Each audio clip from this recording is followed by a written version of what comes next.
So I'm basically here at lunchtime to answer questions, tell stories, whatever anybody wants. Since I want the crowd to be happy, they came to hear me.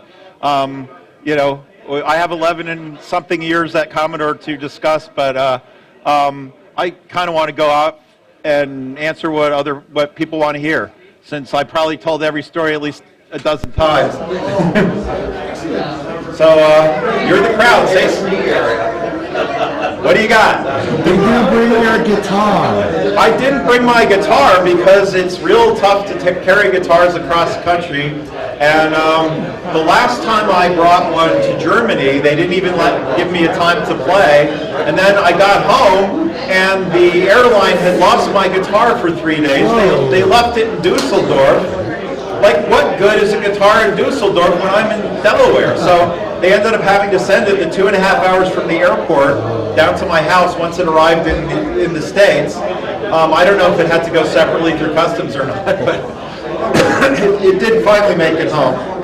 So I didn't lose it, but it's just a real pain in the butt to carry. And you know, I mean, if we were doing a coffee house or something, maybe I would have had, you know, maybe I would have brought it, or you know, like, you know, but you don't usually have a computer festival with like a music room next door. I mean, I could sit down and play for an hour, but I could play originals for probably an hour after that, but you'd all leave, so.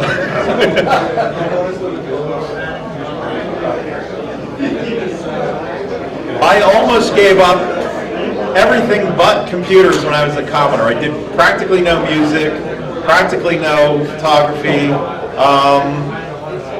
very little exercise, though. There was actually a time when Greg Berlin and I were going out at lunchtime and working out in the gym. I also started Aikido when I was at Commodore, so it wasn't completely without the exercise, but it was all consuming, as it should have been. Because you know, it was one of those things where I think a lot of us felt we were glad we didn't leave anything on the table.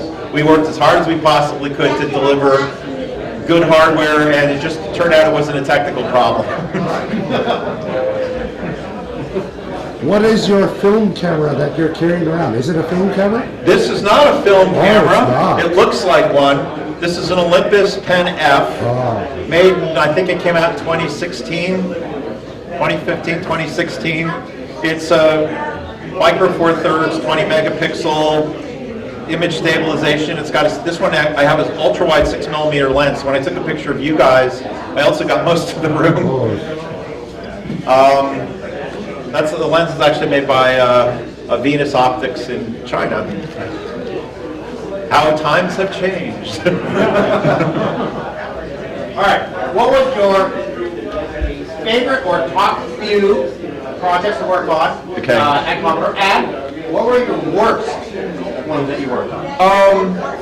My favorite overall project was probably the Amiga 3000, largely because I wasn't working on it all by myself. We had myself, Greg Berlin, Hedley Davis, Jeff Boyer, and Scott Hood. 5 hardware guys on one project. It was amazing. As well as Terry Fisher doing the circuit boards. So, I mean, that was really the best project, that we got more done in one shot than we would have on anything else. I mean, I liked the fact that I got the 2000. When we started, when the 8-bit stuff was kind of going away, they were going to put me on the 500 because I was the low-end guy, and George Robbins, who started the 500, had been the high-end guy because he had done the Commodore 900. Any of you who know Commodore history well enough might know about the Commodore 900. It was also called the Z8000 machine. But George had birthed the A500 and did not want to give it up. And he was actually working on some lower end stuff and he really, really liked working on the low end stuff, so they gave me the 2000. And I did work on it completely alone because George was there helping me. It was basically, my goal with the 2000 was to take what the Germans had done and turn it into a modern one using all the FAT architecture. And then I came up with the idea of making the extra slot, which we didn't need for an extra memory board anyway, because we didn't have a megabyte board. That should be the coprocessor slot. And so then I integrated the Buster chip, and just basically the rest of it was A2000 flavored A500. George and I came up with the video slot idea. The original 2000 had a slot that was essentially the 23-pin connector, only internal, for gen locks. The idea was you're going to have an internal gen lock. Well, the original connector had 4 bits of digital video on it for digital monitors, because not everybody had analog monitors then. And we had 12 bits of digital video, so I said, we ought to have all 12 bits of digital video available. That would be a whole lot more useful than just 4. And then George decided, like, hey, why don't we put the parallel port there too, one of the parallel ports, so we can control whatever goes there. And that was just something we came up with. I think we told Jeff Porter we were going to add one more connector to it, and there you go. With the 3000, we had all kinds of things, because we were working out the architecture. I had already designed the Zorro 3 bus, which was way more difficult than I ever thought. But I had written that up. I had a hard time getting anybody interested in the expansion capabilities, but I thought that was really important. Little did I know we were going to be expanding things for 30 years with the same machine. But same with the CPU slot. I was one of the proponents of the CPU slot. I think Jeff Porter actually came up with what we called the Kel from Hell connector, the 2-piece connector. But the idea was we wanted to be able to build an expandable machine, because I knew, especially from 2000 experience, that Commodore was never the company that was going to come out with a new model every year. So we had to build a platform that you could hang stuff on, and you could keep advancing your Amiga. So the fact that there's still people out there with 2000, 3000, they put all kinds of stuff in there now. They're putting in PowerPCs and ARMs, and they put in those 60s a while back, and now vampires. I mean, that was a little bit baked in. It lasted longer than I thought. It was a little bit baked in. My worst project, I don't know, my saddest project was actually the AAA system, because we just never. We got the chips in. It was little bits and pieces of it were working, but there were some major problems with the chips, and it was clear that they were never going to let me fix that. We had 1024 by 800 displays going up. Actually, no, 1280 by something. 1280 by 1024 displays in color. The LUT was messed up so that the order of the bits was wrong. So one of the chip designers wrote a filter in AREX that would take your regular image and turn it into something that could be displayed by squiggling all the color bits around. I don't know exactly what it was doing, but it was the color bits were in the wrong order in the LUT, or somehow. I don't know exactly how that happened. The Andrea chip had buffers that were locked on all the time, so we couldn't read anything from any of the other chips, which limited what we could actually test. And but the thing is, AAA was started and AAA, if you don't know, is Advanced Amiga Architecture. It was started in 1988, and we got our first chips. I got my hands on the chips. I designed the Nix motherboard, is what I called it. Nix was the goddess of the night or something like that. It was mostly because I had other stuff going on, so this had not been a priority, so I was kind of working on other stuff all day and then this all night and not sleeping much, because I really wanted to see if this thing was going to work, and I knew chips were coming. And we finally got the chips, and we had to get these special sockets because they were all 144-pin chips. Parts of it worked, parts of it didn't work. Parts of the design were already starting to look like they needed to be redesigned because it had been 5 years. Because this was 93 when I was working on that. I was a little disappointed with the Amiga 3000 Plus project because that also got canceled. Pieces of that became the Amiga 4000, but not the whole thing. And I had a lot of hopes for that one. If you're not familiar with the Amiga 3000, so it's the stuff that doesn't get out there that's the most depressing. because even if you come out with something that is, nothing you ever get out the door is perfect. The Amiga 2000, ugly. It's ugly. But at least it had a soul. So the Amiga 3000 Plus was a regular Amiga 3000 at the time. I was pushing for some revisions to let me do an 040 version, built-in 040, not just CPU card 040.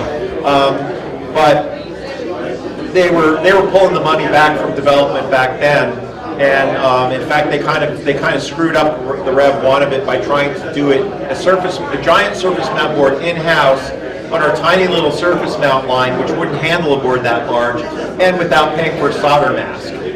So if any of you guys know circuit boards, you can't build a complex circuit board surface mount without a solder mask, because everything just starts, all the metal just starts flowing together, and it was a complete mess. And but that had the AT&T DSP 3210 on it. Jeff Porter and I had gone to AT&T in Pennsylvania and Allentown, Pennsylvania, and talked to them about, well, we like this chip, and here's what we want to do with it. They had no idea. They sold a digital signal processor as a replacement for a big, fat, expensive board of electronics in analog. And the digital signal processor would take care of that. So they were used to selling this as a canned solution. We're like, no, it's not a canned solution. It's an open thing. It's like your it's like your PC. It's open to programming. And in order for that to be useful, we need all of your software for practically nothing. And they weren't too sure about that, but eventually, it was mostly Jeff, because he's the wheeler dealer. I'm just sort of telling them all the technical stuff. We got it to the point where they were going to give us everything except the 9600 baud modem in modules that would go into Amiga OS for $5 a unit, which was crazy good compared to what they were selling it to other people. So we were this DSP had its own operating system called VCOS VCAS, and it talked to all of memory, unlike the Motorola parts, which were sort of, it had its own private memory, you talked to it through a port. This had its own bus access. It ran floating point. In fact, it ran floating point about 10 times faster than a 68040, which might have been of some interest to the video people. I can't imagine why, even though it's only 32-bit. It wasn't 64-bit, but it was. Yeah, we had an audio processor in there, or an audio codec for 16-bit in and out, and we had a phase correcting mono 15-bit codec for modem stuff. You needed the phase correcting to do some of the higher end modem protocols, and it was all coming together. And then Medioli and Bill Sidneys took over the engineering department, and all that stuff got sidelined because they didn't want any of the current projects to be successful. Because that would have said that the people working on them weren't in need of replacement. So I was real depressed about that. And there's one I did work on, we called the Amiga 1000 Plus, which was a low-end, kind of between the 3000 and the 1200 or the 500 or whatever, that was going to be a under $1,000, 32-bit system with fast RAM, with CPU module, with keyboard, but maybe 2 slots. And that one seemed to have a lot of promise, because I think those would have sold really well if we could have kept the price down, similar to the way the prices had been kept down on the 500. So I mean, there's a lot, there are a lot. I didn't work on that one. Joe Augenbraun did. I was basically his advisor on that project. Yeah. Has anyone ever asked you about the structure of Commodore engineering? You ever talked about that? They haven't. So let me Yeah. finish this. Okay. Okay. In my professional career working for product companies, we have product managers and like a whole organization of those people Yeah. who tell the engineers what to do. Right. And what I'm hearing is that you don't have that. Oh no. So can you talk about like Okay. that part of the process? Does anyone care about this? Like I think it's Yeah. really fascinating because I'm like, wait a minute, you guys are talking to the law. Let's do some still and go and do it. So about a year after I started, they brought in some middle managers who really didn't do much, who could have done that, who could have been project managers, but they really weren't. They were just kind of unnecessary babysitters, I guess, and they didn't work out very well, so they were eliminated. Really, what happened was we had a group of engineers. We all reported to Jeff Porter, who is the manager of new product development. Above him was Henry Rubin. And this is not for the whole time. This is for most of the time I was there. And you would basically get a group together, whether it was a lot of people or little, based on the project you were doing. But so there would be there'd be a manager of that particular group.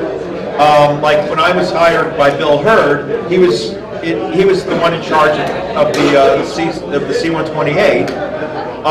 But it wasn't like he was just a project manager.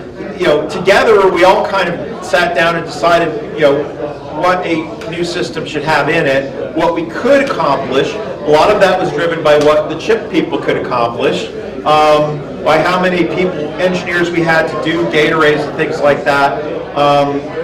Did we need more resources? So, for instance, we brought in Scott Hood when we were doing the A3000. So, and his first task was to do the flicker fixer, whatever you want to call it. That was Pete Silverstone's name, but everyone else called it a flicker fixer after that anyway. The scan converter. Because we needed one more engineer to do that. Not everybody was full time. Jeff Boyer basically just did the first version of the DMAC. Greg Berlin did the second version of the DMAC. But it was kind of, a lot of it was left up to the engineers. Like, here's a problem to solve. You guys get to kind of figure out how you're going to solve it the best way possible. It wasn't, a lot of the features we put in there, I would discuss stuff with Jeff, but we didn't have, see, a lot of organizations have a sales and marketing division that has an idea for a product. And they go to a product management team, and the product management team says, okay, we'll discuss this with you. We decide what we want to make, and then you send that over to the engineers to say, well, here, how can we make this thing that they asked for? Well, Commodore, the way it ran, pretty much engineering came up with whatever the products were going to be, because not that we didn't want input, that we didn't get input, that we didn't have anybody doing market research, we didn't have anybody out there. I guess the good thing about it was we were all basically our own customers for the stuff we were building. I knew what I wanted in a personal computer, and because I had been active on on VIX and CompuServe and Usenet, and later on some on the nets, I knew what most of you guys wanted. Couldn't necessarily deliver it, but I knew what you wanted, and so I mean, it was actually very much run like a startup company, not like a real business. But that was good for us. I mean, it was, it's also how you got the kind of dedication you got from the engineers. Every single person who worked there, more than, a short time and couldn't handle it, was like me, in that they were working, 24/7 on Amiga stuff. You got Randall Jessup, who probably had like 6 or 8 different software programs going on at any given time. I think I only managed to have 4 hardware projects at the most at any given one time. And that was really when things were going bad, and I was just trying to come up with stuff to do. So I mean, it was a unique environment, and I think it actually made it easy, or even possible, for me to figure out how to spend 15 or 17 years, however long I spent, just doing startup projects, because Commodore was like the proving ground for that. You know so much about your Commodore. I'm interested in the work you did for PIOS. There's set-top boxes. Yeah. And then, this is what I want to find out, was there ever an Amiga? We talked about an Amiga. What did PIOS ever have an Amiga? Was there what? Okay. Did PIOS ever develop the next generation of Amiga Zero? Okay, so the question was about PIOS computer, and the set-top boxes are just one of the things I worked on. After Commodore, I worked on software basically at Scala for 3 years. And while that was happening, Amiga Technologies came knocking at the door and said, "Hey Dave, why don't you fly out to Germany and discuss the next generation of Amigas with us and Andy Finkel." And I said, "Fine, Andy's a good friend of mine. Well, we will go and discuss this." So they flew me out to Amiga Technologies. We started getting some good ideas together on how to build basically a PowerPC based A500 kind of machine. We were talking to, it's really less than 6 months, but we were talking to Motorola about they had a graphics processor that could do wonderful things. We were talking to IBM about some PowerPC chips. I wanted something small enough that we could put in in this kind of a system. We were making a little progress on this, as well as the fact that they were putting together they were getting some of the old machines back in production at Amiga Technologies, and they were cleaning up the operating system a little bit so it was easier to build. There was a lot of modules that were done in Green Hills C, and they were trying to make everything just like one system. They were also making plans for doing things like hardware abstraction layer, so we started there, and then ESCOM fell apart, and a couple managers, Stefan Domeyer and Geert Ebling, said, "Hey, let's keep going, and maybe we can make an Amiga outside of Commodore." And so we started working on PowerPC systems. I was building a PowerPC system in my garage in Jersey in the winter. I had a nice bar about like this long that heated the office sort of. I had a logic analyzer set up there where I could go inside over X windows, probe it, warm up a little bit, then go back outside. We were working on, I had a whole modular system we were calling the Pios 1. Pios was the name of the company. Only Stefan knows what that meant.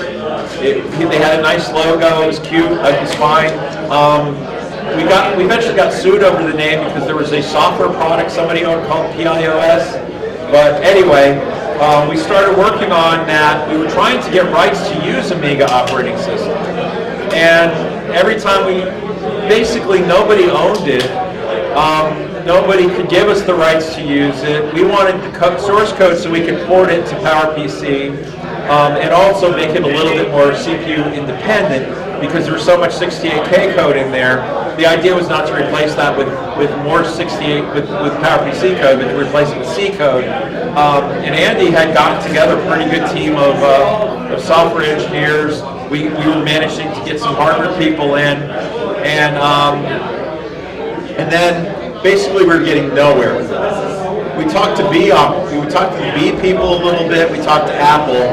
Apple at the time was very, very interested in getting us into, let's get you into the Mac OS business. Now, ultimately, it would not matter what operating system ran because we could run anything that, once we had computers, we could run anything we wanted to.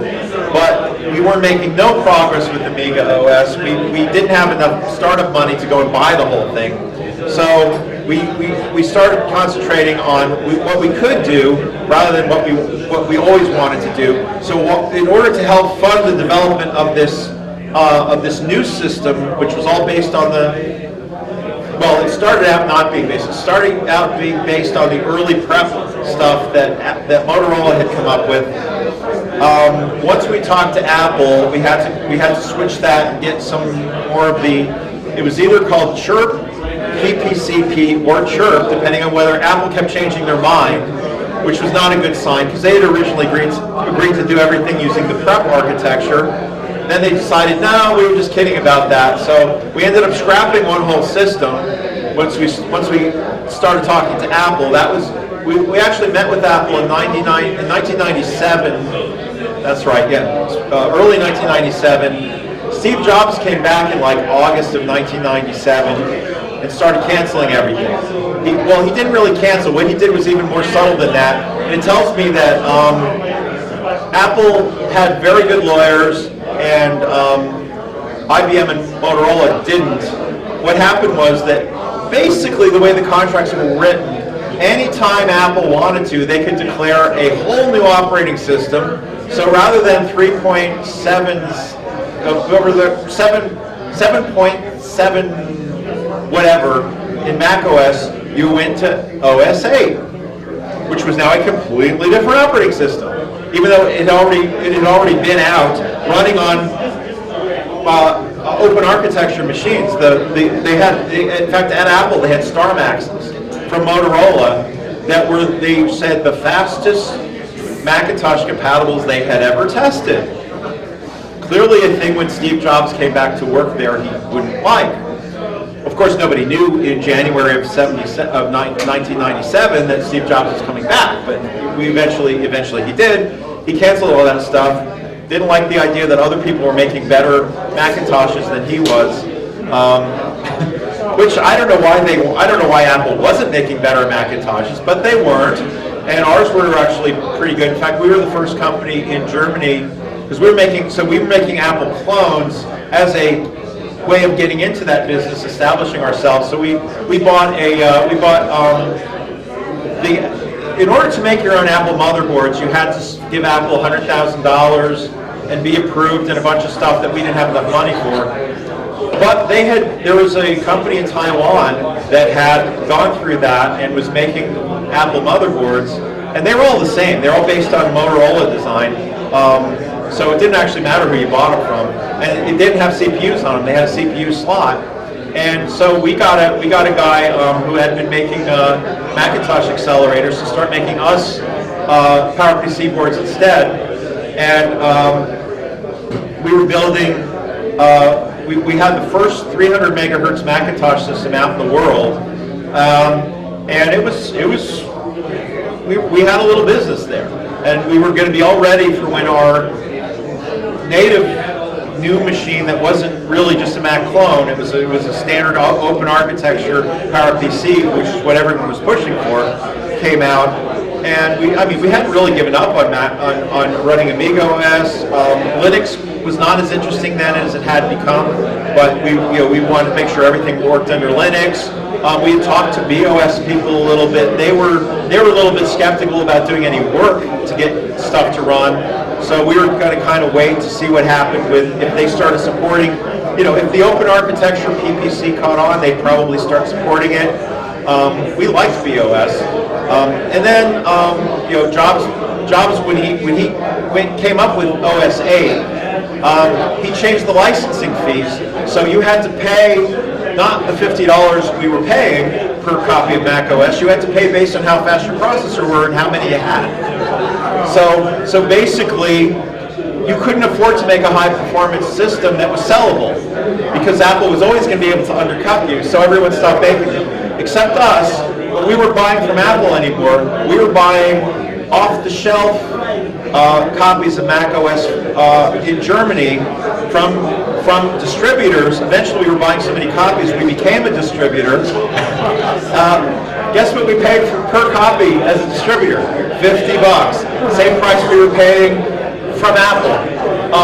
So we kept going and making Macintosh clones as long as we were allowed to, which basically meant as long as the guys in Taiwan could keep sending us main boards, because we could make all the CPU modules we wanted, but we couldn't make the motherboards. So we transitioned into building a set-top box. The idea of a set-top box was not really to make a set-top box, as you might think of it. We weren't trying to make a DVD player. We were trying to make a home computer that sat in your living room and put you on the internet, and eventually would start giving you video and stuff. So we start off with some low-end ones. We moved to we actually had a PC-based solution for a while, which we ended up making profitable because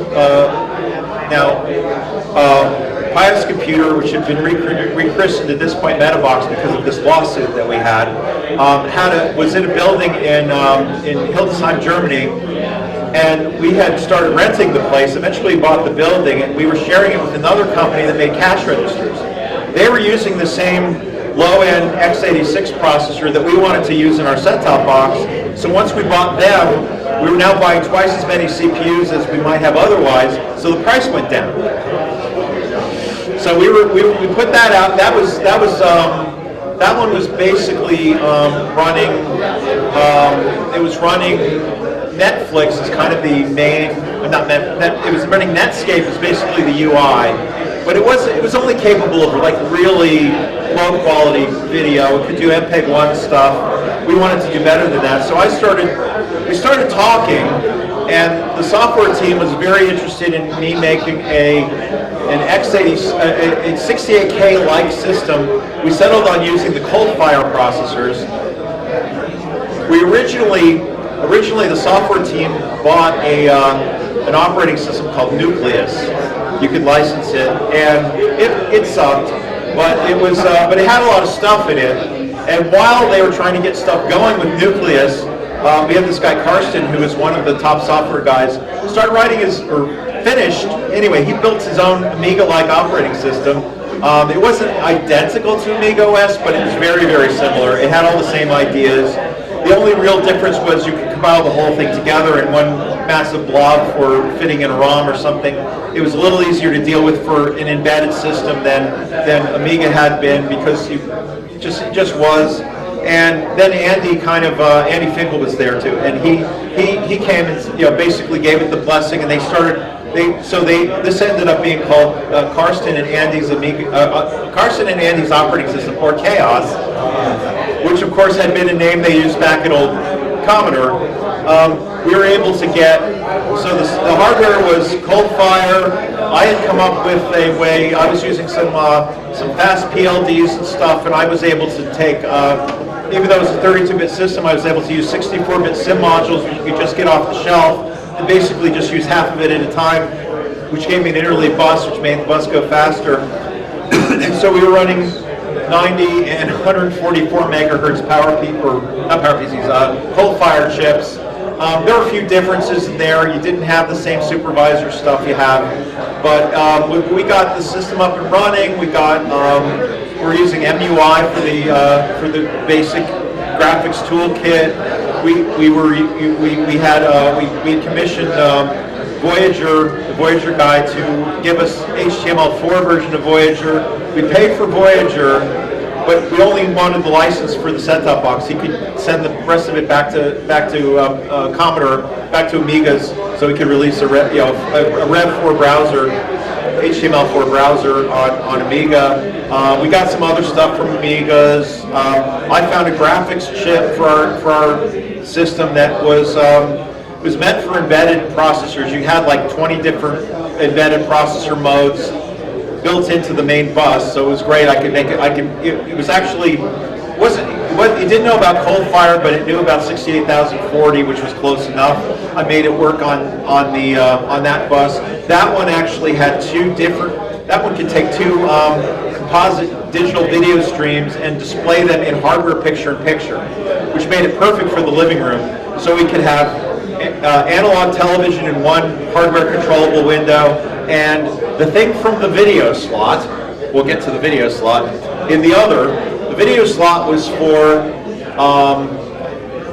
DVD, DVB, whatever other kind of digital video, MPEG-4. You could build a processor module in there that would do the high-speed video that are fairly weak, faster than an Amiga at the time, but it's no vampire, but faster than an Amiga at the time.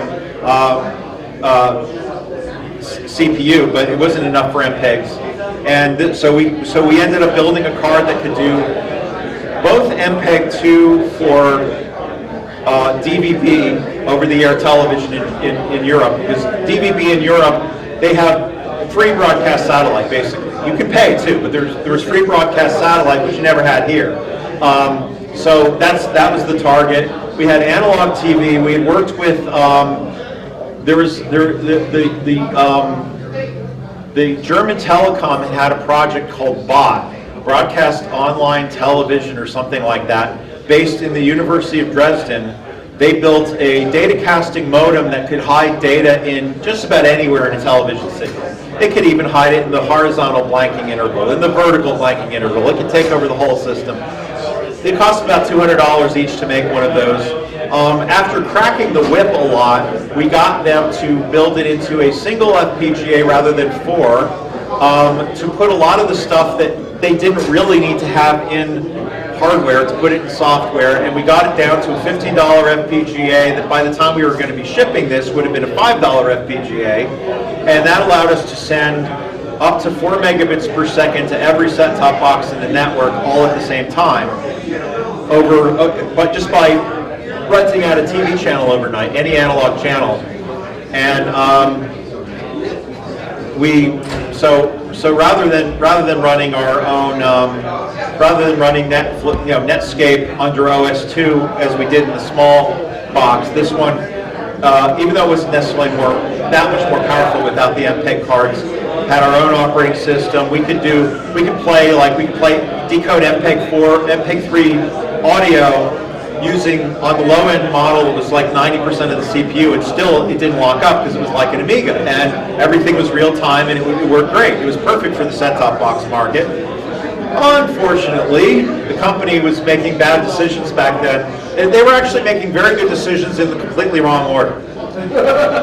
So one of the things that was pretty cool was we had actually gotten a patent on the idea of sending out a DVD to our customers every month for free that would have some free content, some pay-per-view content, and it was going to be an MPEG-4. So we were working on an MPEG-4 module that would allow you to basically have a whole lot of video on a single disc.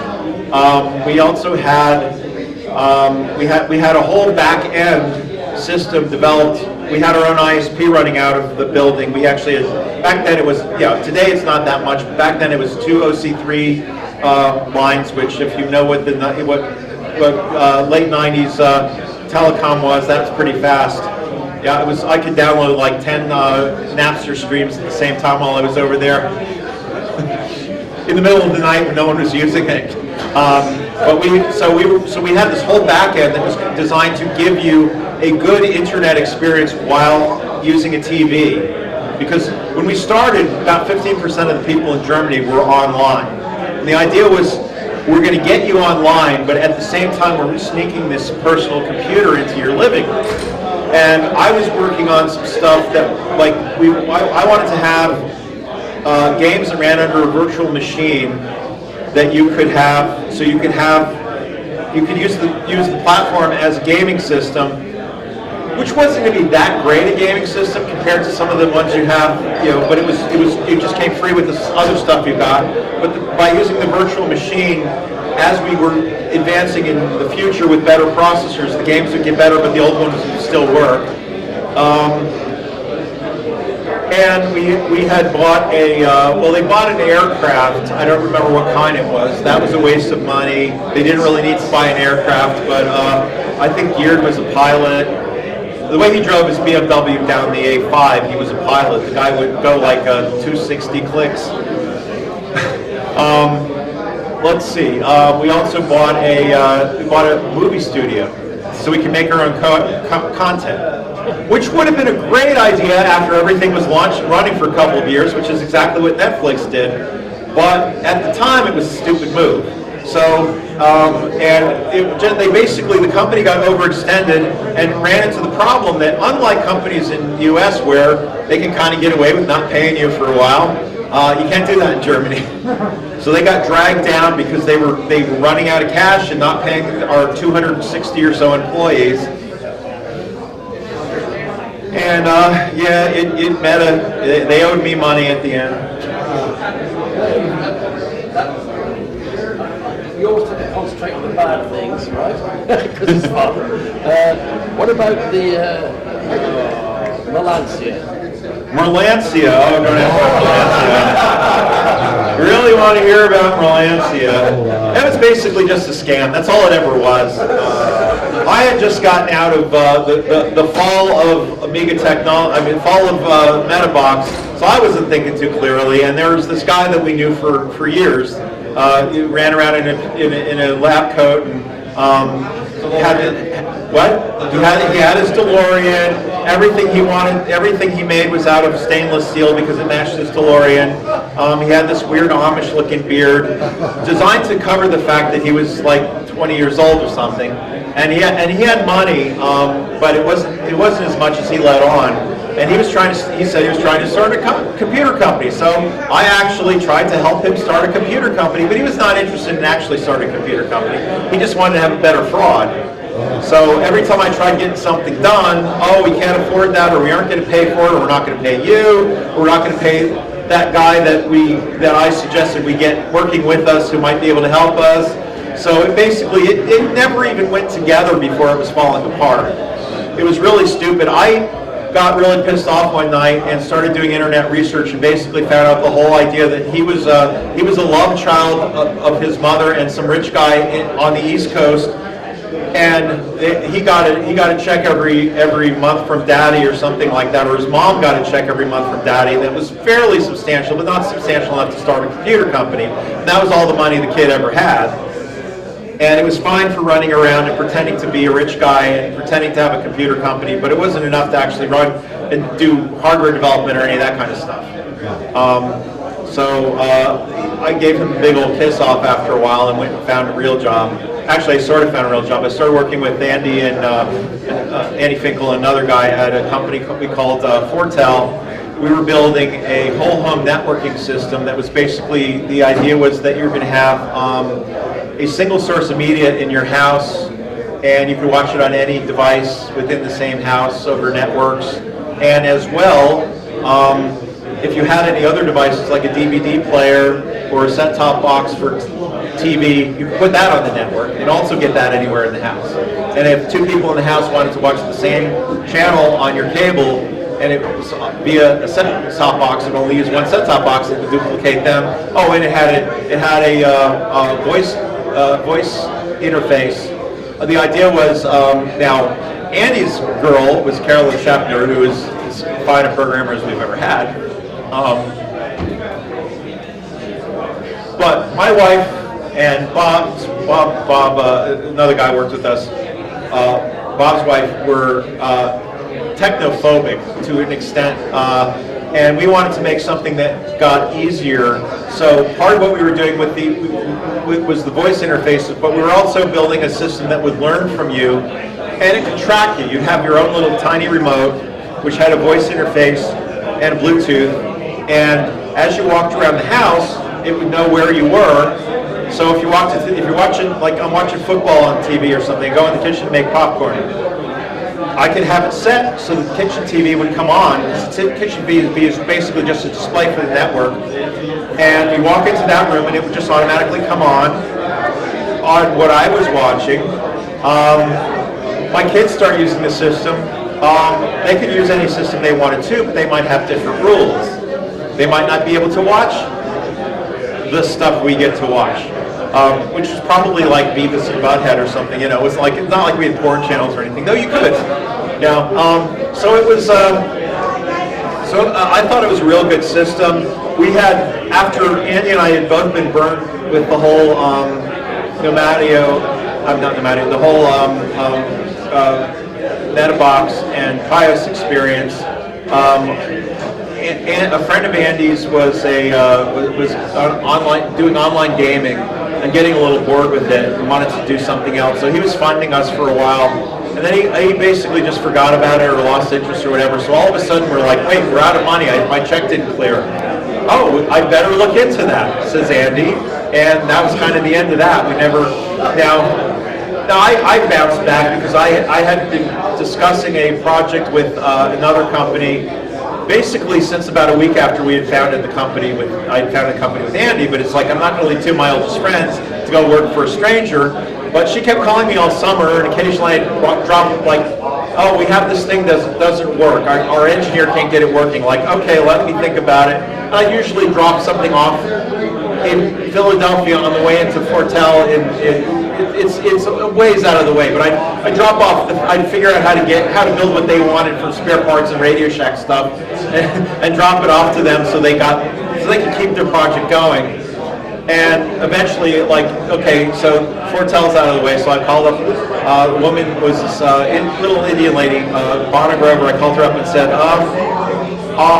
you want to hire me? I'm now available. Offer's not going to last. Okay, so I start off in another startup company. So many projects. What? The FPGA Buster, where are we?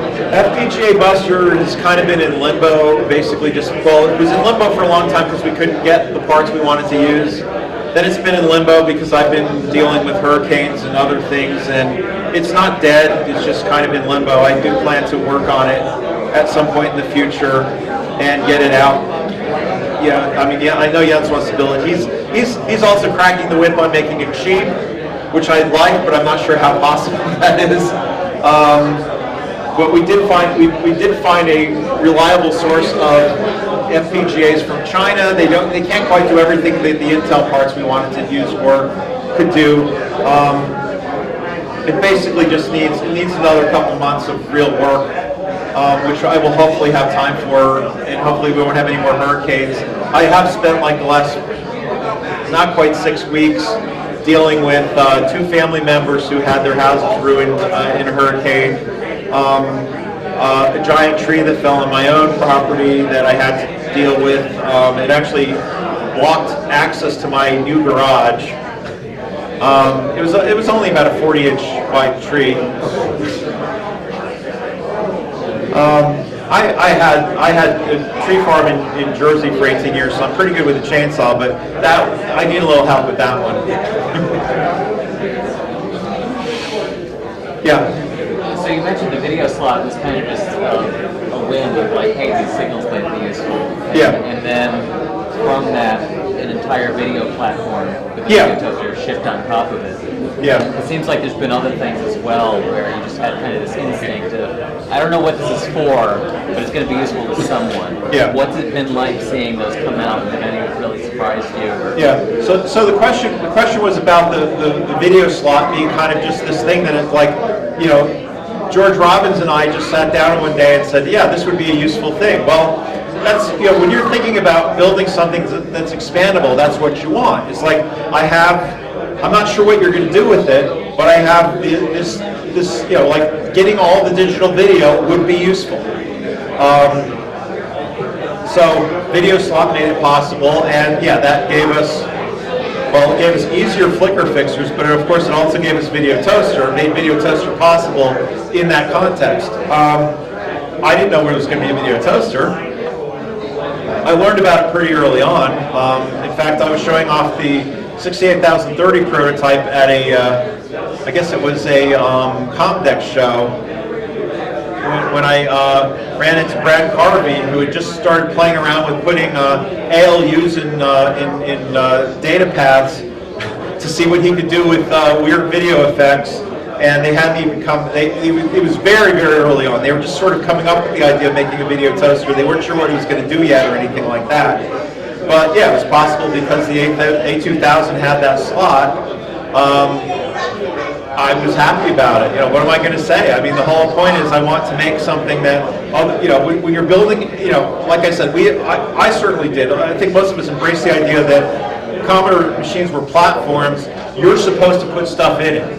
It's not just ours, it's for everybody. I want to make it open as possible for other stuff to go in it. That's one of the reasons that we kept the Zorro bus as something that a person working out of a garage or a small company could build, and you didn't have to have a chip fab or something to be able to build a part for that. Because we want people to be able to build stuff, you know, at an Amiga budget and not necessarily at an IBM budget. You know, you weren't going to have 100,000 machines out there to target. It would have been nice. we would have been okay with that. So talking about budgets, you mentioned many times about the pain of two-layer board in the 2000. Yeah. Reflecting on that, what lessons learned, the cost consequences, is there anything you could share about looking back on that? The question was about the pains of a two-layer board on the A2000.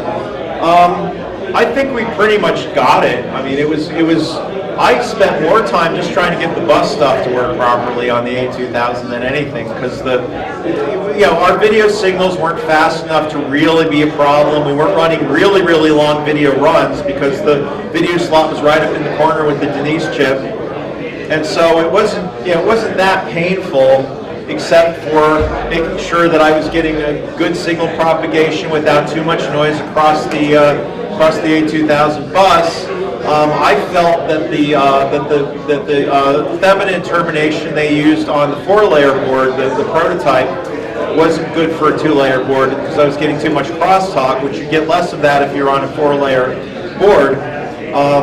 So I went to this AC termination that I came up with, and I had studied a lot. I was looking at other expansion buses and how they solved the problem.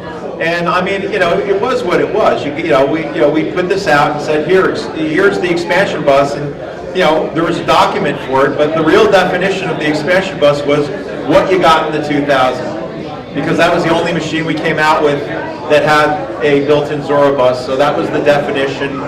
When the A3000 came out, I kind of found out that wasn't exactly true, because there were some mistakes you could make in the A2000 that didn't work in the A3000 because of how I did Zorro 3, but they were mistakes. And in fact, I guess it was the A-Live board.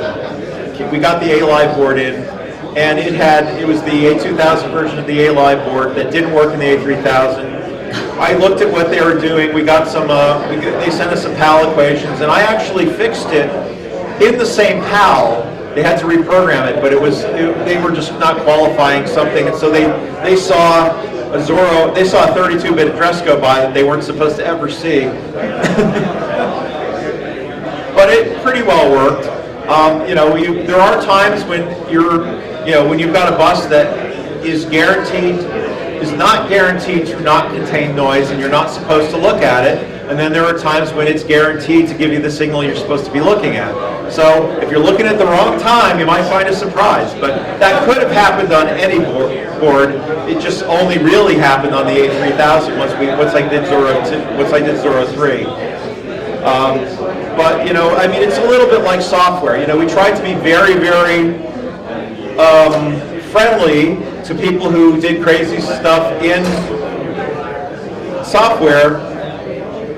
So in Amiwest 2.0 for a minute, there's this thing called Jumpy the Magic Timer, where if you take over the wrong timer and the system still is trying to run by finding the right time, finding a different timer it can use instead, rather than just giving up and saying, "Oh, you screwed me up. I'm just going to crash," or whatever the rest of the operating system. So there are a few things like that. There was also Kickity Split. And then the Kickstart, when we went to the 512K Kickstart, they actually made it look like 256K Kickstarts, because some people were jumping at absolute addresses or whatever. I forget the exact answer, but basically, if you jump to the end of the 256K ROM, it still looked like the end of the 256K ROM, even though it wasn't. So that software compatibility was maintained. I think we went to way more extremes. Looking over the years and years, like if you look at what Apple does, they kind of every once in a while okay, everything's going to break, and if you can't update your Mac, you're going to have to go buy a new one. If we decided to kick yours off the coast or your iPhone or whatever, computers we have, right? Okay, we didn't give you new ones, but the old ones still work. I sort of got hit by that when my not that old 16-core PC was not on the approved list for Windows 11. I didn't care about Windows 11, but there was no way in the world Microsoft could say that a 16-core Threadripper couldn't frickin' run Windows 11. So nobody likes to have their, and it wasn't that old. It was arbitrary, and I know you can hack it in there, but that machine's on my office floor in Florida, and it's dead, and I've got a whole box of new parts. It hasn't been an overriding factor to rebuild that PC, but at some point I'll rebuild it, and I've got 96 gigabytes of RAM, and I think or 8 terabytes of flash, 8 terabytes of SSD. It'll be a nice computer when it's rebuilt. Not sure what I'm going to do about GPU yet. I've got 2 GPUs in the old one, and it's possible one of those is the cause of the failure. I'm not sure yet.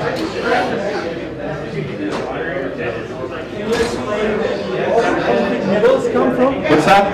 Can you explain where the autoconfig nibbles come from? What is it? The autoconfig nibbles, those 4 bits per register. Oh, the auto config. Well, that was actually the auto config.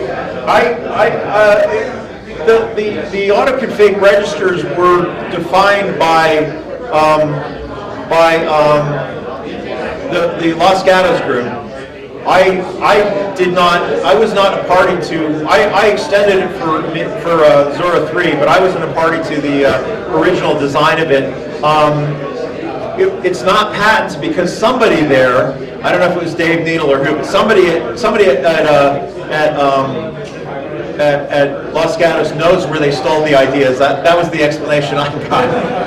So, but basically it was, it was nibbles because that made it easier to implement in hardware rather than having to use a whole byte or whole 16 bits.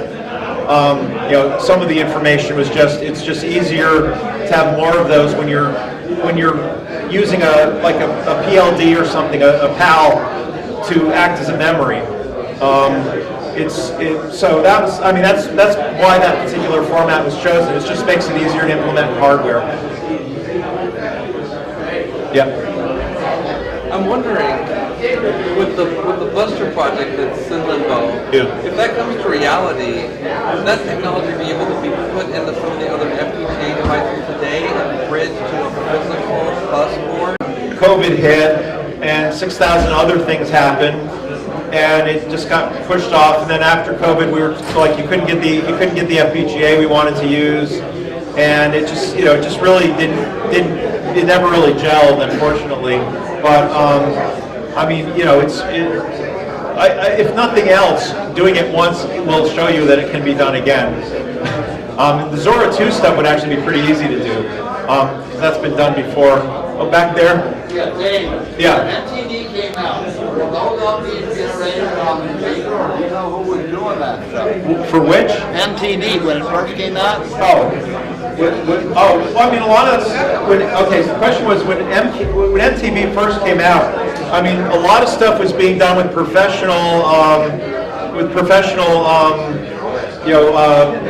lower thirds devices, like the same thing you got in Wide World of Sports or whatever. A lot of the on-screen graphics were just being done with professional equipment.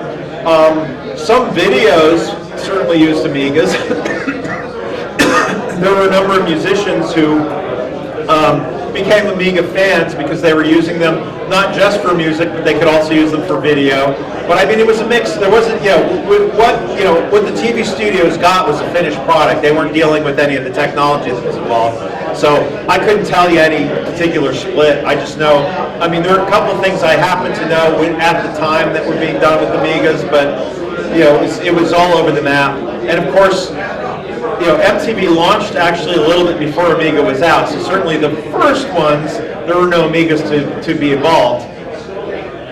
And the first song on MTV? Video Killed the Radio Star by the Buggles. Yeah. Trevor.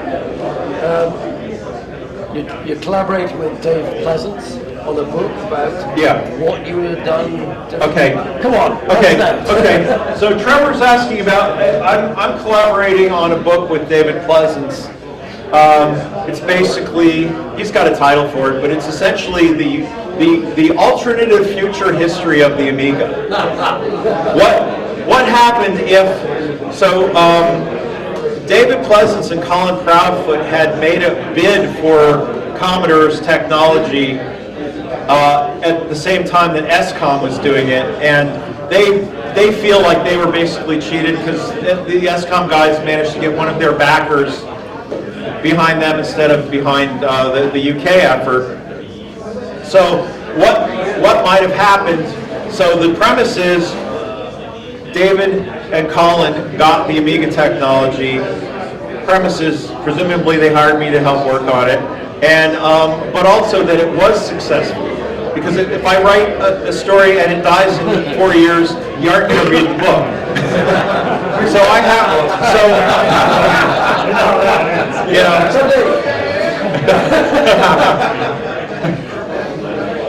We're trying to legalize that in Florida. I voted yes. So a couple questions came in online. Okay. Do you still have the disk salve source code? I know where it is. It's on a hard drive that might or might not be readable anymore, but I do not have it in my personal possession right now. Well, it's in a hard drive in an attic in Delaware, and maybe someday I'll try to get it off that disk. I know at one point the open source people were asking me for it, and I'm like, probably should have just sent them the drive. But I don't know what else is on there. Though at this point, any bank accounts or anything probably wouldn't matter. Let's see. Yeah. So and just the whole. To preface this whole project with David Pleasance, I think he's a little bit surprised when I told him about it, but I have to actually sit down and figure out for real what we might have been able to do with the right backing, which means that we can't just magically have a processor that's 10 generations ahead of everybody else because we're using the same chips that everybody else has. We can't necessarily pay for the very, very latest CPU process unless we have the volume. How is the business going to grow? And that's part of his part of it is, you know, so I want this to seem like it might have been possible, because if I just start making stuff up completely, you know, I'm trying to write good speculative fiction, not fantasy. So that's requiring more research than I had actually thought might be necessary. I've been talking to Ed Hepler a bit, because a lot of the stuff will be Ombre, and wherever Ombre leads from there. But I already know how that's going to work. Because actually I wrote so I did, as an aside, I did an article. So I don't know if any of you guys follow me on Quora, you know I write a lot of stuff on Quora. And one article, I just write about general tech. It's not, you know, sometimes it's Amiga stuff, but usually it's not. Somebody had asked why NVIDIA, they just posted a question, and there was a while when they had bouncy questions. If you answer it well, you get money. So I answered this question pretty well. The bouncy question was basically, why was NVIDIA the successful one in the graphics industry? And so I answered that, and it had a lot to do with them getting real big real fast. And later on, it had a lot of that to do with them simulating the crap out of everything. And also, you know, but it was picked up by a legal team in Canada who contacted me some years later and said, "Oh, you wrote about this, and we've got a lawsuit from Matrox, which was a graphics company." Now this is all past, so I guess I can talk about it. But Matrox was suing ST Microelectronics over there was a serial flash chip or EEPROM or something on the Matrox boards, and like 10% of them had issues, and they were blaming Matrox they were blaming ST for affecting their ability to compete with NVIDIA and ATI ultimately. And it was a ludicrous thing to make, a ludicrous claim to make. I actually researched and I found that like all of Byte Magazine is available up on Google, going way, way, way back, including the fact that nobody knew anything about a memory problem. They did, however, notice that the first 3D board that came out of Matrox was the Matrox Mystique, was better known in the industry as the Matrox Mistake. That most of their problems were really, really, really buggy software, and that they took 3 years between generations. Where NVIDIA put out like 6 chips in a year. Well, no, they had one out. They had the Riva 128, which followed the first one, which had the weird parabolic curves that nobody wanted. The Riva 128 was the one that kind of put them on the map. Then they had like 2 out. Then they had 6. Then they had 8. Then they had 16. They were coming out with new models. And the thing was, it's the same stuff. Just some chips have more of it than others at any given generation. So, you know, think about that in terms of where Amiga might go with Ombre once you've gotten to the point where you could have, you know, a couple different PA RISC processors inside a chip, something like that. You could start adding something besides, you can start doing some hardware pipelining, which Ombre didn't do. It's just, I have to see where I don't even know where it's evolving yet, but I've been working on pushing it in the right direction to where it's going to evolve. And I guess I've got stuff that's extending at least 10 years out from when Commodore went under. And it will keep going to some extent. I can't, it's not going to end, it's probably not going to end. We'll have to see what Dave wants. It's probably not going to end saying that Commodore is now the greatest graphics company in the entire world.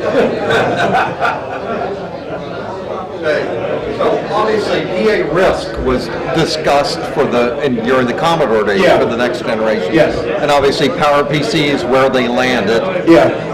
Recently, I heard talk that within Commodore, the talk was that they were going to kill all that and go to x86. Well, okay, the question was basically about next generation processor. I never really had a good answer for that.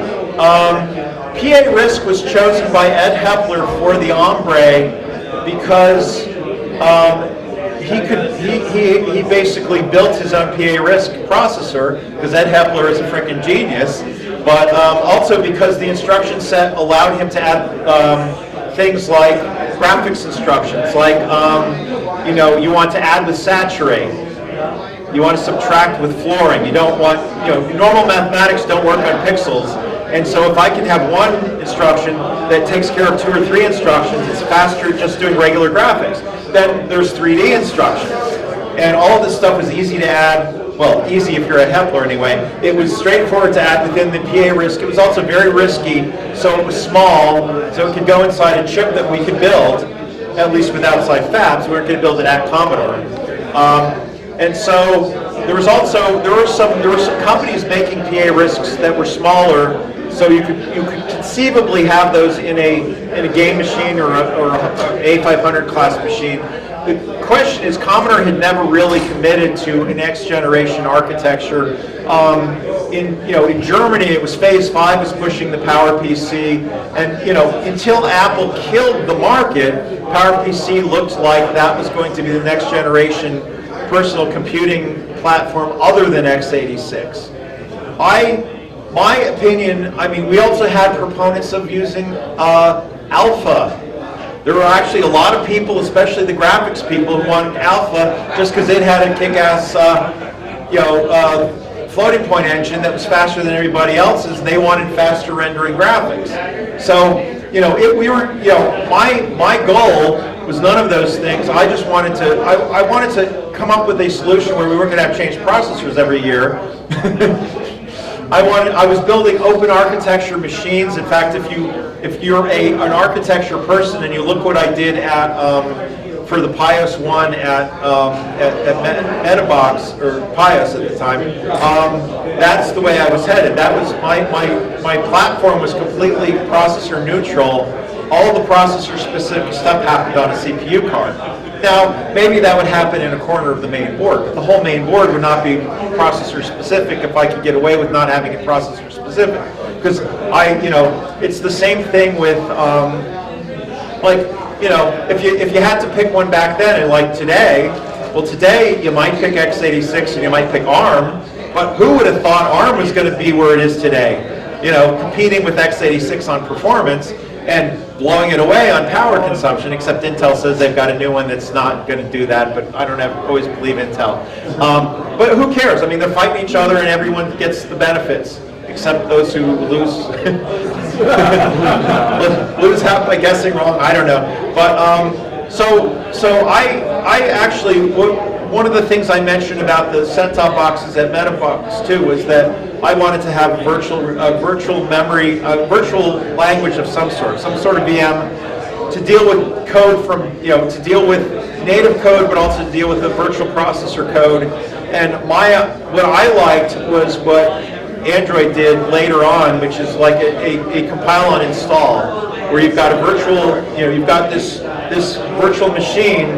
You could run it interpreted, but you could also compile it and run it native for that specific processor, not even one in the same family, that specific processor, so it might even go faster.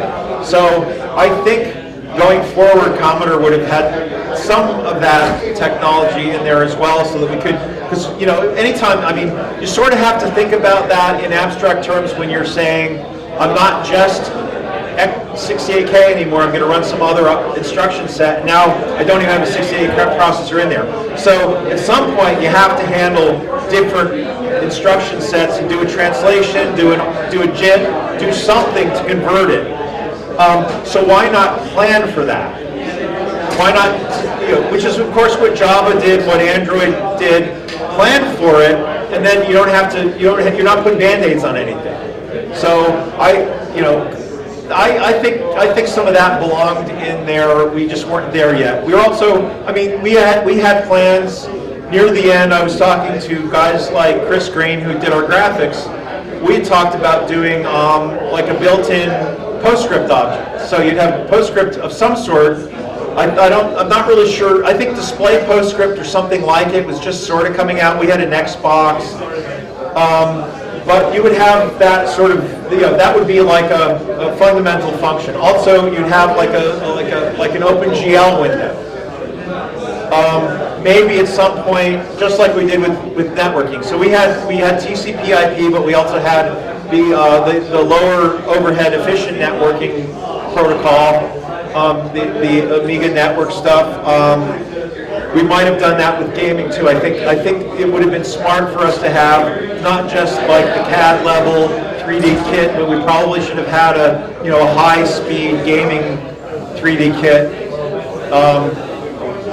Those are directions that from 1994 you could have seen all of this stuff going forward, especially since we're already talking about 3D with Ombre. So some of that's going into the book because I'm trying to remember where we were in 1994 and where we might have tried to push things rather than saying, oh yes, I have this great benefit of hindsight. Anyway, where are we at? Yeah.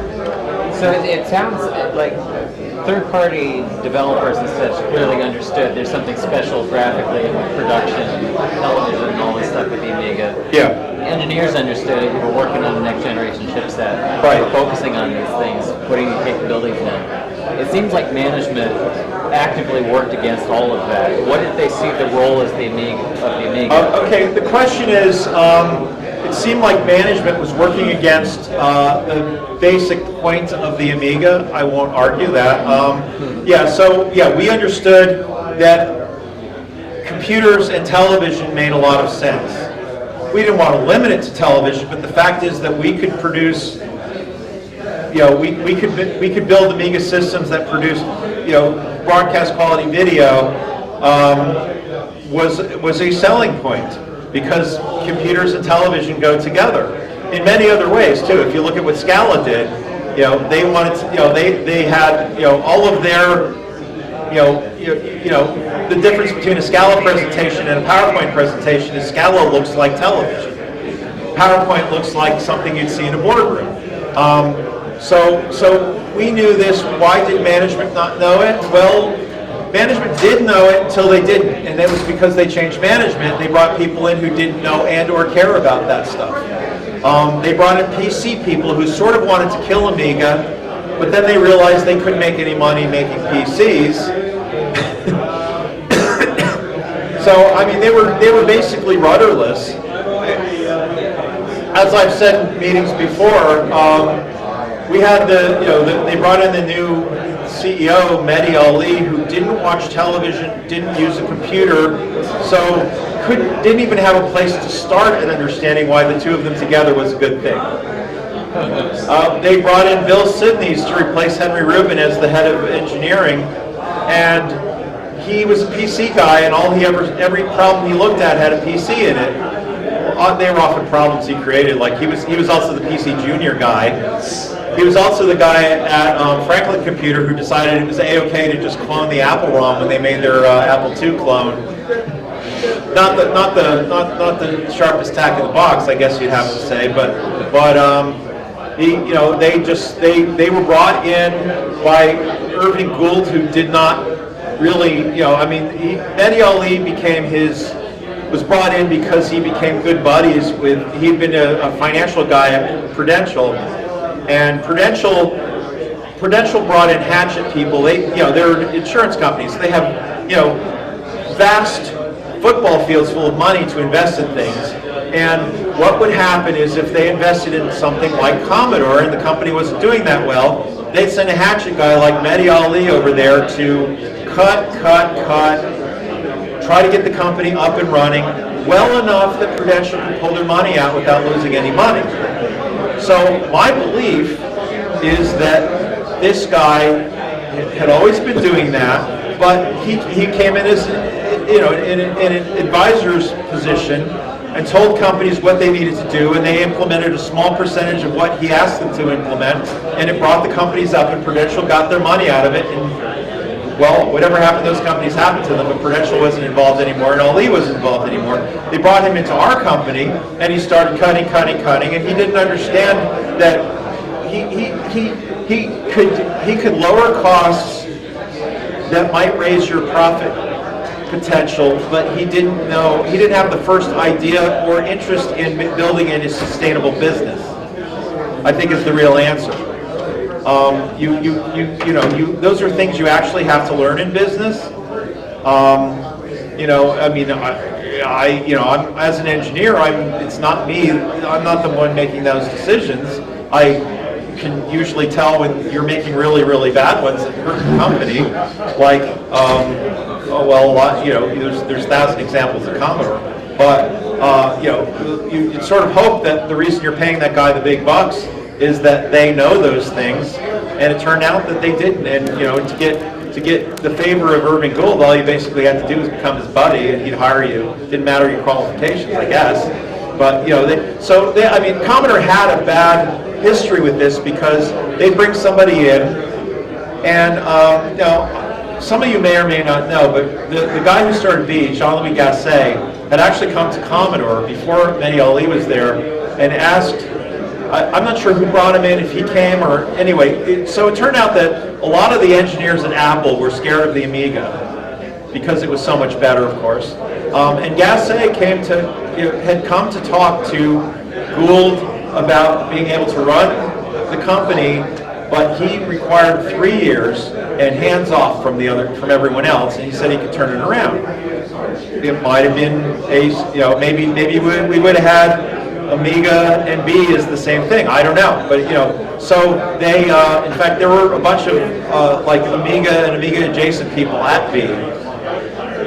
Like who was there? I can't think of it right now. Rico Tudor was there. He was one of our Unix guys. And anyway, they said no, but. Usually what happened is they'd bring somebody in for a year, expect magic, and they might even be getting something headed in the right direction, but then it'd be like, you didn't solve the problem in a year, because the problem can't be solved in a year.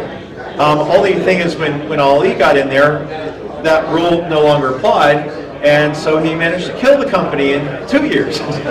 Well, okay, technically it was 3 years, but 2.5, 3.5. Anyway, as I wrote in my line in the Deathbed Vigil song, the Chicken Lip Blues, billion to nothing in just about 3. That's a strange kind of genius, that Mehdi Ali.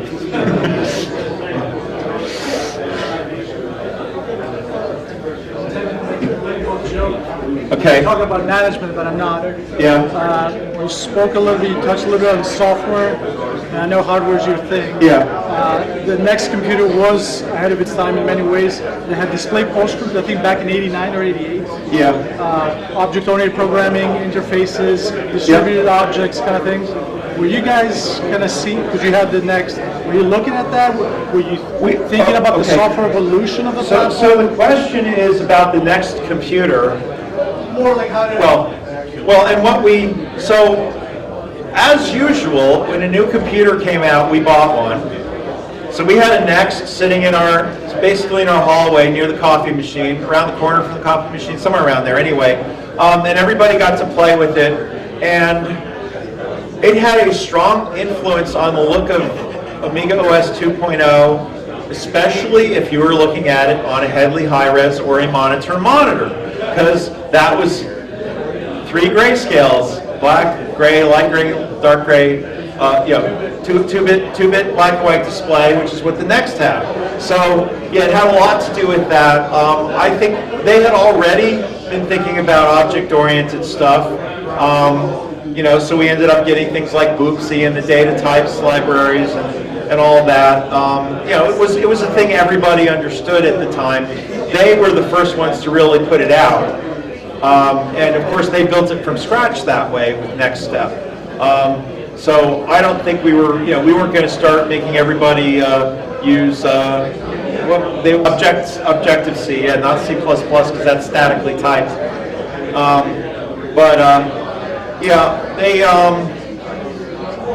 It was clearly, now that of course was at the time a $10,000 machine. So, and of course the first ones were really, really, really slow, and they started sending out 40 megabyte hard drives to everybody just for the cache. Wow. Because everything was running off an optical disk. So, they pushed a lot of things forward, and some of them were not always the best idea. But it was real interesting, and it's a shame they didn't do better, and then they became Apple again. So I guess it worked out. There was some. I mean, our software people completely understood that machine, what it was doing, and yes, it was influential, even though you didn't notice it in color so much. There was also a DMA machine. I think you could run the graphics parallel, just like on the Amiga. They didn't have chip RAM per se, but they had video RAM. There was like their original video card, the original 8-bit or 2-bit black and white video is not all that sophisticated, but they came out with a color card that had a separate processor on it. Was it an i860? An i860. I think it was the 860. And then of course, because it was display PostScript, all of the PostScript could run on the processor, which is exactly what I wanted us to start doing, because Ombre was a real GPU if you just used the Ombre with another system, rather than have it be your whole computer. You've got that whole processor available for your graphics. If I may, as a follow-up, was there any communication from your side to other companies that they could license it as a GPU, or at the time, discussions about it? So there's a question about Ombre being used as a GPU, because that could have come out before GPUs really existed, at least in the mainstream. Texas Instruments also made some GPUs, and in fact the 2410 graphics card has a 16-bit TI graphics processor, which is technically a GPU, but that was sort of a workstation class thing. It wasn't a mainstream PC thing.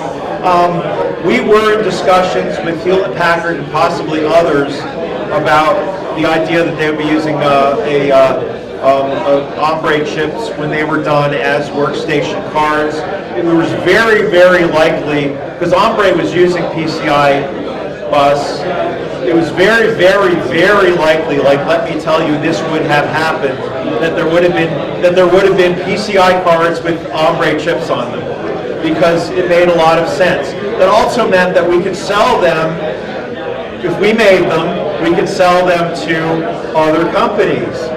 If we came out with say an A5000 with the PCI bus, you could have 2 graphics chips in your system, maybe 3.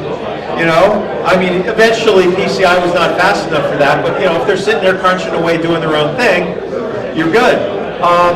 And the idea of silicon and graphics is to sell as many as you possibly can, so that you get to make your next generation sooner, and you can afford to do a little bit more on it, and you can afford the better processes, and you have to basically everything that NVIDIA ended up doing. But we kind of saw that you had to get big with this in order to be able to keep getting big with it, which was a big problem. It was a recognized problem with Amiga. The problem is Amiga was so integrated with all of the chips that you couldn't really split it out. Ombre you could split out. It could be a standalone system, and we were going to use a version of that for the game system too. There were different packaging options, so you could have the full-fledged one for computer graphics, a shrunk down, lower cost version for Game Machine. And the Game Machine would all be running on the PA RISC. It wouldn't have a second processor, but any workstation was going to have a second processor most likely, whether it was a Power PC or a PA RISC or something else. So yeah, that was going to be a thing, and you know, it's on a PCI bus. Why wouldn't you do that? You know, now the thing is, like many of those, it makes sense in a workstation context. In a PC context, it's not a VGA chip. It wouldn't boot. You know, so there's some issues there where, you know, it wouldn't be your only PC card, but it might be something you add in to PC because you wanted faster graphics. Yeah, eventually maybe there would have been, maybe we could have made it standalone. In fact, well, you have to read the book. I had some ideas on that I think might have been something we considered as we were getting like architecture neutral. Yeah.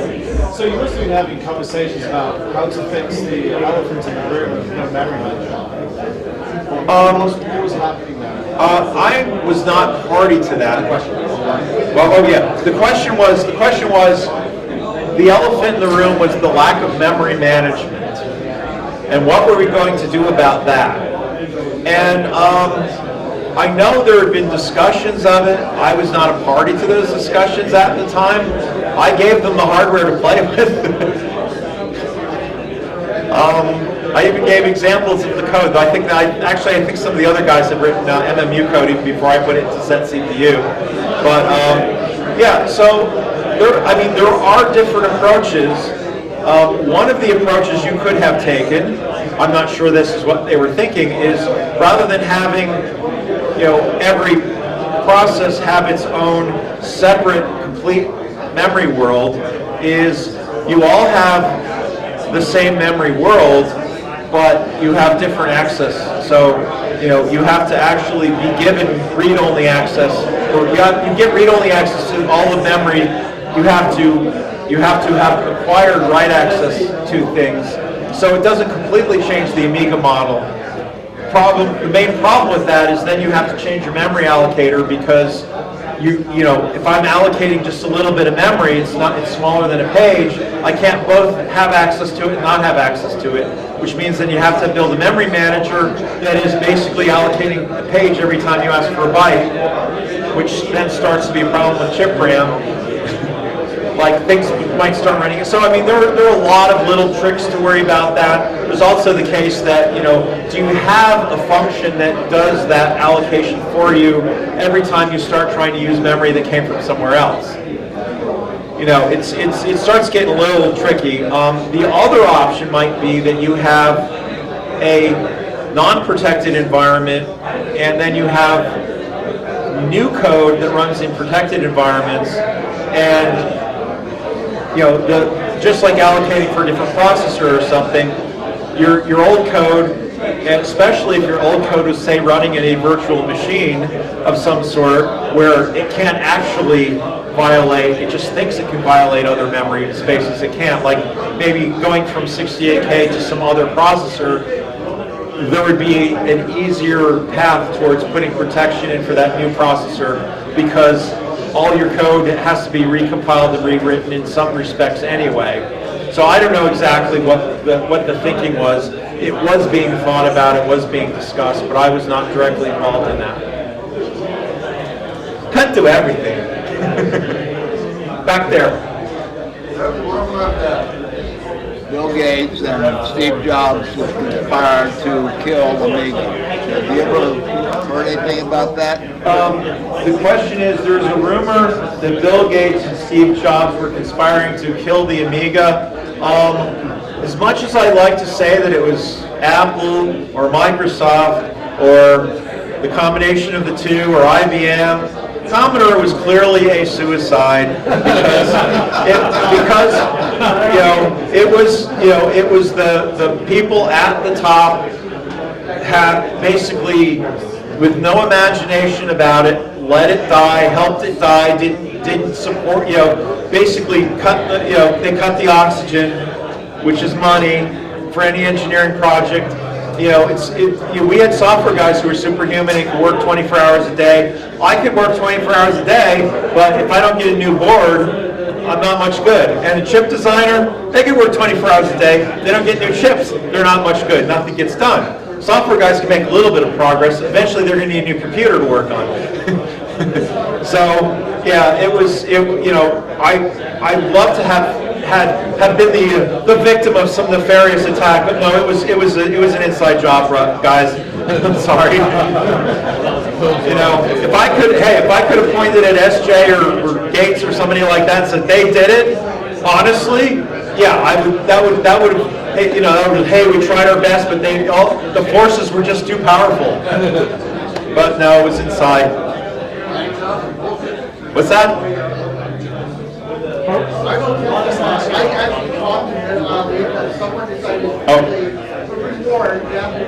Posted Metal's home address and both his phone number. Yeah. So what? I started thinking, oh, great revenge, and I said no. My cybersecurity side got kicked in, and I said, I turned the guy in, and I called Ali to warn him about it. He goes, well, that explains the phone calls. But I did a small interview. This was the most clueless person and uncaring about what the Amiga was doing out there. And it's like, yeah, assisted suicide by stupidity, literally. And it made me angry. Yeah. Oh yeah. Okay, Mr. Expansion. My favorite company of all time for Amiga expansions was GVP. Yeah. Who was your favorite hardware? Who were your favorite third parties to deal with? Hardware and software. Well, okay, the question was, what were my favorite third-party hardware and favorite third parties to deal with? I guess though I had issues with GVP, I knew the guys. I knew Jeff Boyer went there, and also they, anytime I called them up and wanted to borrow hardware, they'd give it to me. So I had a good working relationship with them. I did chastise Jeff Boyer on getting some of his 68,030 code wrong. He was doing some, I forget what it was, some of the sizing or something, bus sizing was done wrong. I sent him the correct PAL equations. It wasn't like, so I mean, I was doing accelerators for Amigas because we needed them done. I didn't care who made them. I wanted you guys to have faster processors, and Commodore was actually probably not the best guys to be making our own accelerators. It's just that nobody else was doing it that way when we were doing it. And it all started with the 2620, which had to have the MMU for the Unix guys. So nobody else made one with an MMU. So that was the first thing that any developer had out there with an MMU, and that lets you run Kickstart from 32-bit RAM and stuff like that. But so I got along with those guys. I mean, I never really met a third party I didn't get along with. I met them, I'd see them at hardware shows. I knew Perry Kavolowitz from ADSG. I mean, they didn't do a whole lot of hardware, but I knew a lot of these guys. We met them at, I'd see them at shows. I spent every year, I wrote papers so that I could get to go to a developers conference. Some of it was useful too, but like I wrote, I made up the Zora 3 bus, and then I wrote an article about how to do just a very, very basic memory card, and we made one of those. I think it had 16 megabytes of RAM in it, and we showed it off, and it was a product. It was just like, here's the simplest way you can make a memory card. It was as bad as the 2052. It refreshed too much, but it was, it was like, okay, basically, I liked dealing with third parties. I like coming in. One of the reasons I still come to these shows too is I love seeing what people do with my shit, And so I was happy going to developers conferences, and I had learned pretty early on that if I started writing a lot of articles, that the CATS people would want me to come, so I could deliver them in person. And I was also, it just worked out that I was the lead at the systems level for the Pandora chips, which everyone knows is AGA, is that what they call them? AGA, and then I was doing AAA. So I was the first person to talk to the groups, the outside developers, about these particular developments, because the chip guys didn't go to conferences or anything like that. They were usually, at least, they were too abstracted, too many levels of abstraction away. I also went, I guess, because I understood the software. I'd spent a lot of time, that was my hobby when I was at Commodore, was writing software, and I was just trying to write software a lot of times to either fix my disk or to advance my processors, because I'd written, I had this great processor, couldn't turn on the cache. Got to fix that. Then we got a data cache. Oh, I got to deal with that now. We're proto-evangelists. And those were referenced besides, right? I'll ask an extended question, which extends from that one. CATS. Tell us about CATS, because it was an amazing organization to integrate with. Yeah. Way ahead of its time in terms of a major IBM. Yeah. Actually having human beings talk to other human beings from outside. Yeah. Oh, I mean, okay. So the question is about CATS, and I thought they were brilliant, because CATS was essentially the technical layer between developers and us, and we trusted them that if they ever directed a question into engineering, it's because they didn't know the answer, so I would teach them the answer. They could spread that around to a zillion developers. We got to know the developers. It's not like we had 10,000 developers. As an engineer, I knew a lot of the developers, like I just mentioned, and I was always happy to help out a developer.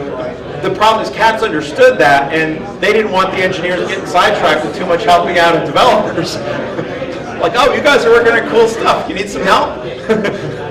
I'll be right over. No, you won't, Dave. You got these other things to work on.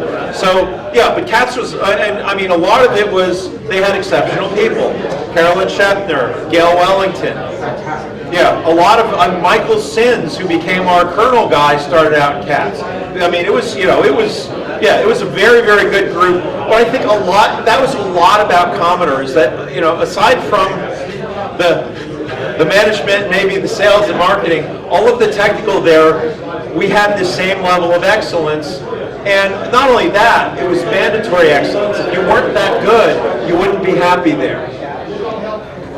If you didn't. So, I mean, one of the things about that, which I think I mentioned before, translating into the world of startup companies, is that at Commodore, you kind of wore every hat that fits. Like, I wrote code, so I kept writing code that was sometimes useful for the company, for the developers, whatever. It wasn't, I didn't really set out to do that, but, usually after I had something working pretty well, I'm like, oh, if I just make it like a thing that other people understand and not just me, other people might be able to use it. That kind of stuff. So, and a lot of people did that. When CATS sat down to write demos on how to do a technique, they also came up with something useful to do with that was then also a tool that other people could use. We had people like, even though Mike Sins wasn't in CATS anymore, his enforcer became this, this iconic thing where you couldn't, that really made a difference in the quality of Amiga software, because you couldn't get a review. If your program went out there and got enforcer hits, because all the magazines had the enforcer, if your program got enforcer hits during the review, that was a bad review, man. You didn't want that. So you had to work extra hard to make sure your code was clean and not, and then, as long as it didn't, as long as you weren't breaking things like that, the multitasking without memory protection worked okay. And we weren't going to get memory protection in those low-end machines back then. I mean, nowadays it's in a $6 Pi Nano or whatever it's called these days. But but back then you weren't. So ultimately we would have at some point when if we kept going, because we would have eventually gone to a processor family where everything was protected and we could still get cheap chips. And then we would have had to really solve the problem. But it was, and I think, we all looked at that. Like I was mentioning, Randall Jessup and his 8 or 10 different software projects all at once. We all tried to just, advance the Amiga. That was it. It was not a, you know, it was a life's work. On that line of advancing the Amiga, what was the one feature that was cut that you wish it would have made it? Okay, as far as advancing the Amiga, what was the one feature that was cut? Well, I did talk about a bunch of stuff you never got. I'm not sure we cut anything, but there were a couple things that we had in mind that I thought we could have maybe gotten in earlier. For instance, in the AAA prototype, I had a bunch of things I was experimenting with. It had a networking system. It was actually using an ArcNet chip, 2.5 megabits per second. That was cheap. They were under $5, and you could plug it in with like video cables. You could use the yellow RCA jack. It was a linear network. It wasn't a star or anything like that. It was just machine to machine to machine. Thing was, I was using switched RCA jacks that had the termination in them, so when you unplugged it, it terminated. When you plugged it in, it's going on the next machine. It's going to terminate there. So it was completely user bungle-proof, and it would have given us a basic LAN running Dale Larson's low overhead networking. It would have been fine for the era.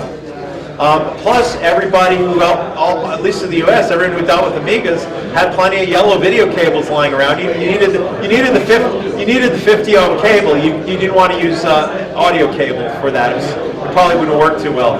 But that was one of the things where it was like that was kind of a little thing that would have really would have improved our overall our overall utility. I also had in that same machine. I had Kickstart on a DIM module, or was it a SIM? I think it was a SIM module. So rather than having to replace ROM sockets, you could put you could just basically replace the whole SIM. So it was very easy and very user friendly. But it wasn't just that. I also had the electrical connections there to put flash. Flash was brand new, hadn't been around for a while. You needed 12 volts. I made a small mistake. Well, there were two mistakes that lined up and made it a small mistake. I was not really good about pinning out expansion modules just then, so I put a plus 12 volt pin right next to a data line, D5, and when the board was made, Terry Fisher made the board just a little bit too small for the first DIM module. It was just the DIM, there's no flash on it. But what happened is, if you put it in wrong, it was going to short out some pins. Now it was fine when I put it in there, because I realized this very early on, and instead of like maybe getting out a soldering iron, melting the connector so you couldn't put it in wrong, which is what I should have done, I just put it in. Well, it turned out that one night, one of the chip guys was there later than me, which almost never happened, decided he wanted to turn on one of my prototypes. Okay, they were his too, because his chips were in it, and did not know about putting the ROM module back in properly, and ended up connecting 5 volts to D5 on that board, and basically fried every chip in the system. Oops. So I learned a lot more about where you might want to put your power pins. And also, if you see the problem, fix it right now. Put some glue in there, or some hot glue or something, just to make sure that it didn't stay loose. But it was one of those where it's like, oh, this is a bother. I know how to fix it. I'm not going to blow anything up. But that's just me.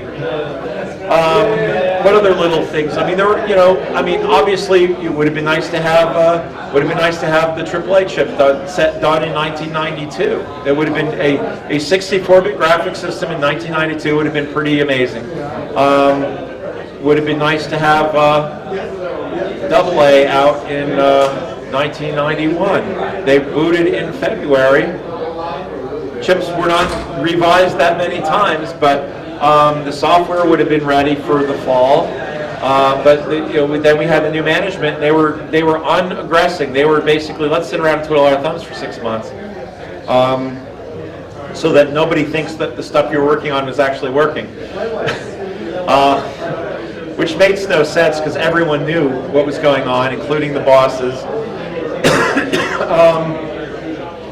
I don't know. I mean, there were a lot of things I wish RTG had happened faster. I wish we, because just being able to write a device driver for your graphics card would have been real nice. It would have been nice to have audio capture built right into it too. Well, that was one in that was one for that was going to be in the A3000 Plus, which would have meant A4000. That was 16-bit audio in and out. That would have also forced us to have a more flexible audio subsystem where you could have multiple audio devices at the same time, because even though that was going to go in there, you were still going to have regular Amiga audio, and they would have mixed together. I actually had some, I had a chip, I think it was from a car stereo or something. It was I2C, they cost about 50 cents. That was a flexible mixer. So I could have only one set of audio outputs, but it could be either the 16-bit or the 32-bit. I mean, 16-bit or the built-in 8-bit. Though I think some people if they were actually using that for hardcore music, might want to have been able to bypass that, which I hadn't had right then, but it might have come up, might not have come up. I'm not sure how noisy those chips were, but they were just, they were consumer quality, so I don't know if that was a problem. But I was trying to solve everything all at once. I was also using an I2C clock for that, rather than one of the ones that had to have special I/O pins controlling it, and a few other things that were changing slowly the landscape of the system. There were a lot of little things, and the one thing in the AAA machine is I had chip RAM on a module.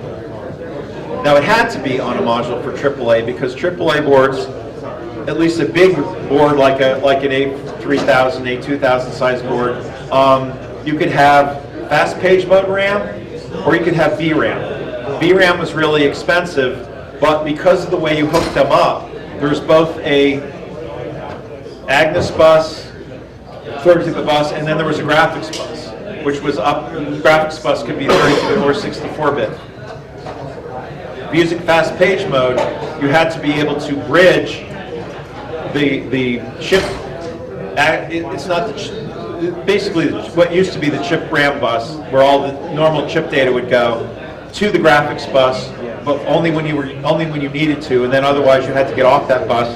And VRAM, of course, is dual ported and would just bridge the two. So those modules had to. So I was actually using I was basically using a PCI card connector to do those modules, but eventually it would have to be some kind of a SIM or DIM. I think we were kind of just at the end of the SIM era, and SIMs weren't big enough for that, but DIMs would have been. So I think we would have ended up having DRAM or VRAM on DIM for those, had those gone forward. And I think that for chip memory that's really expandable, like you could have at least, I'm not sure if the limit was 16 megabytes, but I know you could have at least 16 megabytes of chip RAM on AAA. And as well as your chunky pixels, your 10-bit planes if you wanted it, ham 10, chunky ham 8.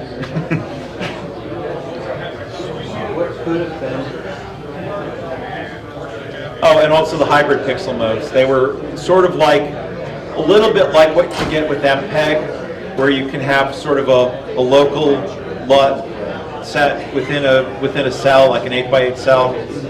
So hybrid pixels gave you basically that, so you could have like very, very low cost animation, because the animation would be encoded in the actual image for fast motion. You'd have to like run it through a filter or something, just like some people would take regular stuff and turn it into ham. Same idea, but until you had MPEG, that was going to let you have like really low bandwidth. Animation to look better than it did if you're using full chunky, full 8-bit chunky pixels. And we didn't go to 16-bit until Ombre was going to give you 16 and 24-bit graphics, including up to 4 16-bit playfields.